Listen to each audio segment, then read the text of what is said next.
on the line. So if anybody wants to call in, 877-342-6673. There's a little controversy going on I saw in the chat room about the new Pope and how he's a Zionist plant. Give me a call and explain it to me, because you know what? I've known we've had a new Pope for about an hour and a half. So I don't know. Hello, everything okay? I think so, George. Welcome back. Okay, yes. All right, well yep. I know where I was. I can continue. Well, you know what I want you to do before you continue? First of all, we only have about 4 minutes left in this segment, and then we're going to have another break. So in this 4 minutes, why don't you tell me a little bit about yourself, your background, and what led you into being starting this website, thebigbadbank.com, and investigating these kind of events. Sure. I'm from California. Grew up on a ranch there. Went to Kansas University. Got a Bachelor of Science in Finance, and then attended Hofstra University in Long Island, and another one towards my master's. But the company would promote me out of the area before I could finish the master's.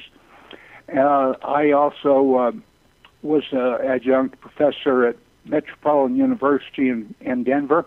And, I said, oh, okay. Okay. I taught small business management and small business accounting. Then I was in the Navy for a little over 4 years, engineering officer on a destroyer. I happened to attend a meeting in 1987 that I thought was a environment conference. That's what they listed it as. And now my son had been killed a year earlier in one of the wilderness areas they were talking about. I said, I think I'll go to that meeting.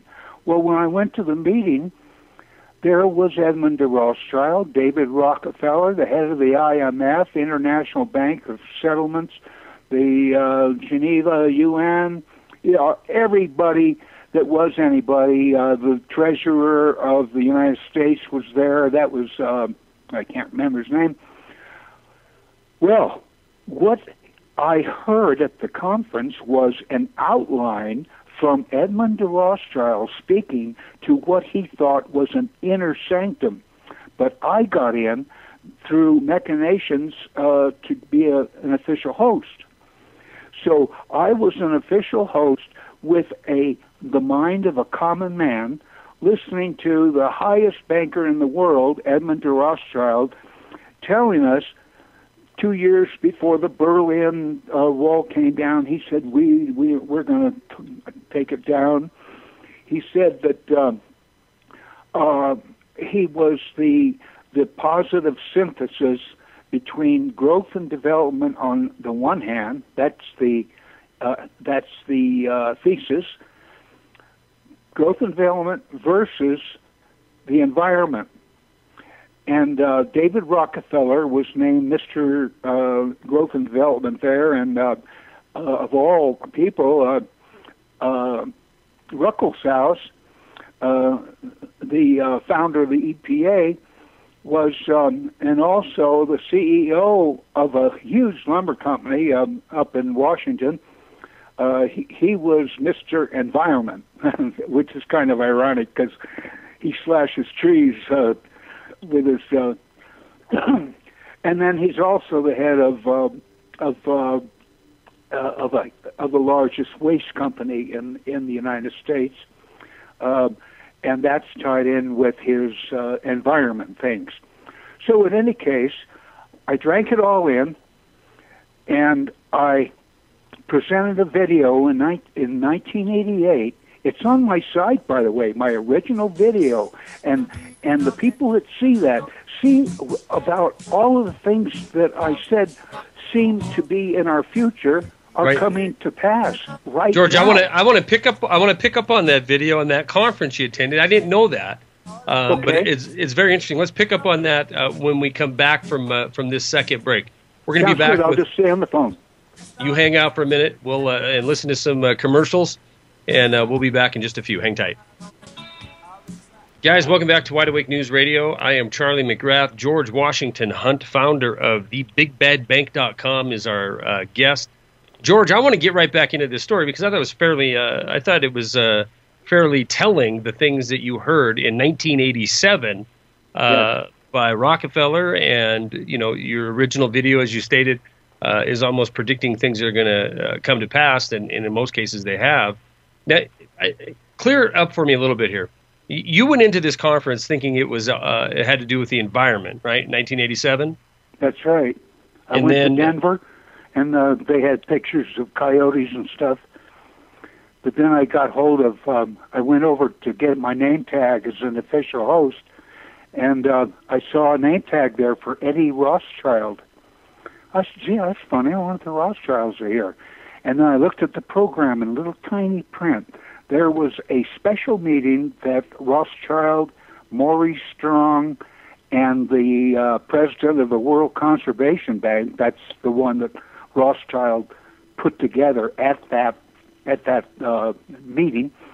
Well, I just saw the whole thing being put together right in front of my eyes. I managed to get hold of a tape of the whole meeting.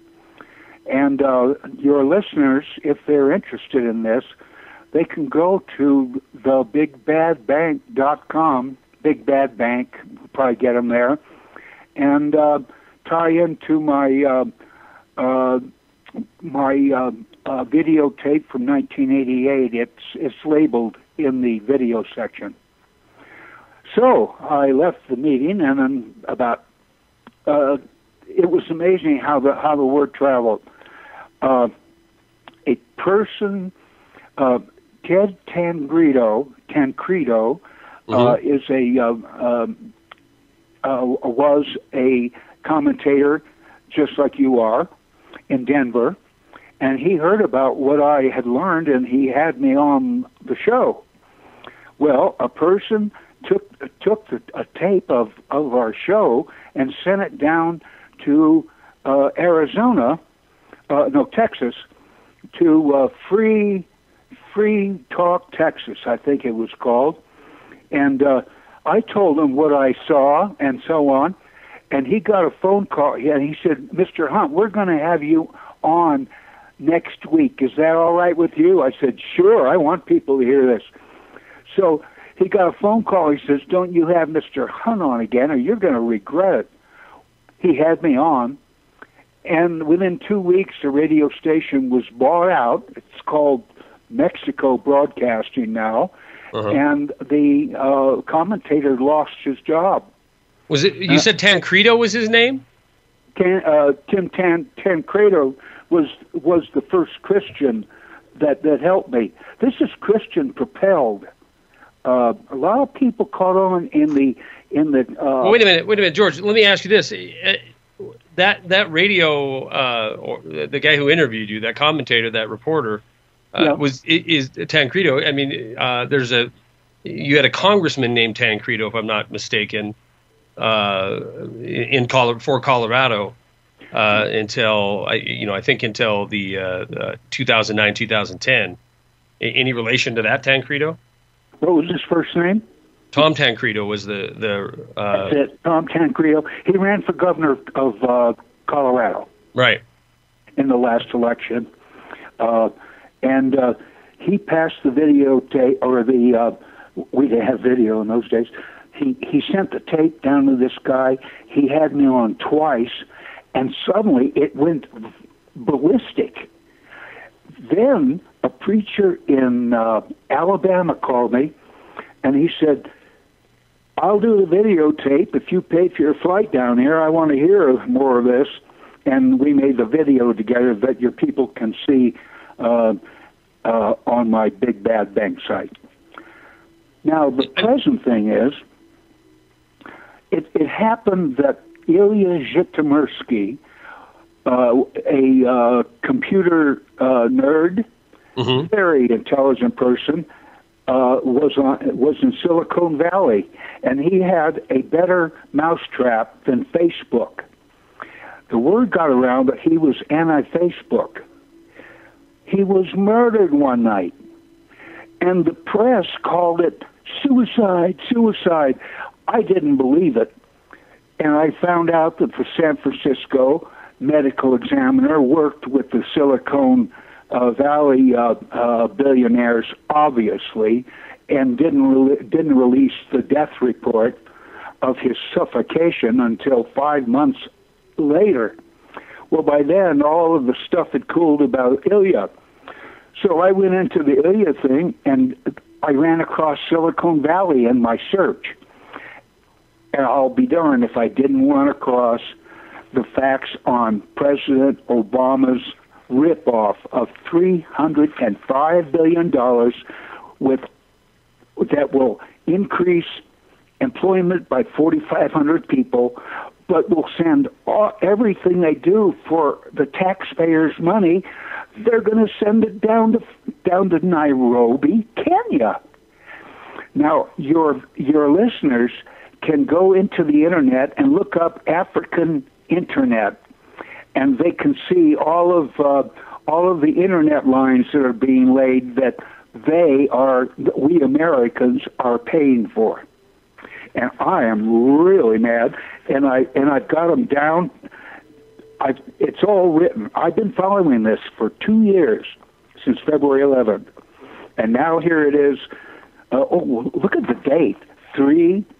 March 13th, 13. So we're at 3/13/13 now. Significant number. You are the first one that I've spoken to since I released this about 3 days ago. Mm-hmm. And you are now a hero. I don't know. If it doesn't go ballistic, then we have Americans that don't give a damn, you know. Well, you know, I agree that there should be outrage over this. I mean, you know, here we are with data that we cover here every night showing the condition of the economy in our country. I know where you're at in Colorado.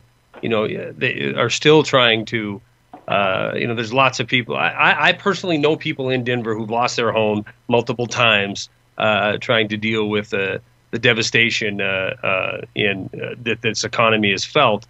And we're borrowing, you know, 60 cents of every dollar and tacking $1 trillion plus a year onto our sovereign debt. And to find out that we're funding, you know, it's not even as if we're funding, like giving this money direct to Kenya. A lot of this money is going right into the pockets of these giant internet companies. Sure. It's going into their pocket, and the control will go into their control. There's something about these computer billionaires that's, I'm sorry, there's something evil about Silicon Valley. It oozes of greed and adoration, and they're going to completely control every person on Earth through the internet. Facebook was the forerunner. We're going to see 1984 appear through all of these internet activities. I'm sorry for it's not paranoia, it's fact that I'm speaking from. I did an article on Facebook of what I thought they were doing, putting together a 1984 type of operation, and I got a message saying Facebook wants to murder you. So, you know, this is a real sensitive subject that I bring up. Well, apparently it's sensitive to somebody. Now, do you know who the George, going to ask you to stand by. We do have to take a quick break. We'll be back right after these messages. Yeah. Guys, welcome back to Wide Awake News Radio. I apologize for that minute of silence you all got to listen to at the end of that last segment. But as soon as, you know, George Washington Hunt comes on the program, starts talking about the internet, and as soon as he mentions San Francisco and Silicon Valley, I lose everything. Everything shut down all at once. So, and that's two computers, my internet, my Skype, the whole 9 yards went into seizure mode. But during the break, Gary was able to reestablish. My internet came back on, and we will drive on. And George, you're not really surprised by that, are you? No, we just drive on. Paranoia. the clinical definition is the talent of being able to see how two separate events fit together into a mutual conclusion. And it is a gift. And people that are into the conspiracy, so on, they have a gift of paranoia. But they shouldn't get paranoid, because then they kind of tip over too far. Yeah, I just want to say that. Well, then we're really gifted here, because we absolutely have some paranoia on many, many different issues, and certainly the out-of-control spending of Washington, D.C. For reasons that are completely not justified, and it always ends up in the hands of these giant multinational corporations, is certainly a paranoia that a lot of the listeners share. So continue on. We only have about 10 minutes left. Continue on. You were talking about the meeting and this $305 billion that is going to fund the Internet. What on earth is this being sold to the people as, or is it at all? Is it just something that's happening behind closed doors? Well, this is how we explain it away. Google, which had 24,400 employees at the end of 2010, hired more than 4,500 people last year after the budget thing went in, making that year second only to 2007. See, they're sending the $305 billion. There might be side things to this thing, but essentially they're taking the $305 billion and pumping it into Silicon Valley and Nairobi, Kenya, to create this monster internet that's connecting India, Cape Town, Durban, Madagascar. I saw they were on the map. I've been there, and then I saw that the internet's going up the Suez Canal. They lay them under the water, and a lot of them are buried under the ground. Well, you know what rebels and insurgents are going to do right away. They're going to cut that cable, and all the internet that cable was feeding to will be cut, and they won't know where it's cut, and it'll take weeks before it's mended. So you see, this group called the Alliance for an Affordable Internet is going to run the show for the whole world out of Nairobi. Now, it is a partnership of the State Department of the United States with the International with the International Internet Association, and they are linking this into this partnership called, and your people can call it up, the Alliance for an Affordable Internet.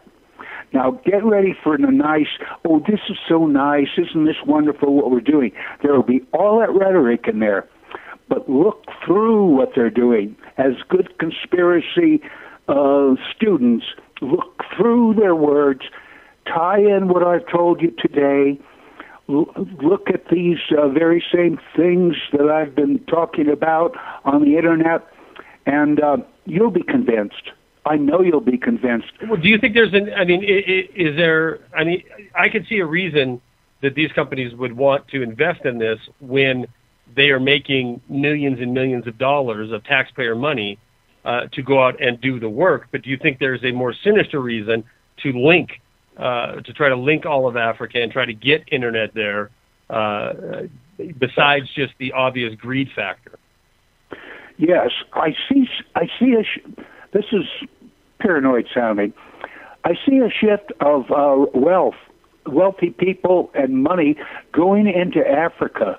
And I'm wondering if the wealthy know something about how safe it will be in Africa versus the United States or China or so on. It's kind of it's a place where the wealth can flee.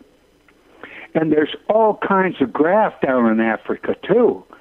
So, like Nigeria doesn't have any laws over their oil, and they're being taken to the cleaners by a billionaire in Nigeria. It just gets bigger and bigger. Mm-hmm. We have been fleeced. Right away, I worry about that $305 billion that they can't find for American indigent, American health, American food stamps. They're sending it to Africa. Well, they're sending it to the pockets of the companies that are building them. It's not going to Africa, right? It's going into somebody's to make somebody even richer. Sure, Africa will potentially receive internet at the taxpayer's expense, but I guess what I'm trying to get at is this just a boondoggle, a bridge to nowhere, or is there intent to link the whole world?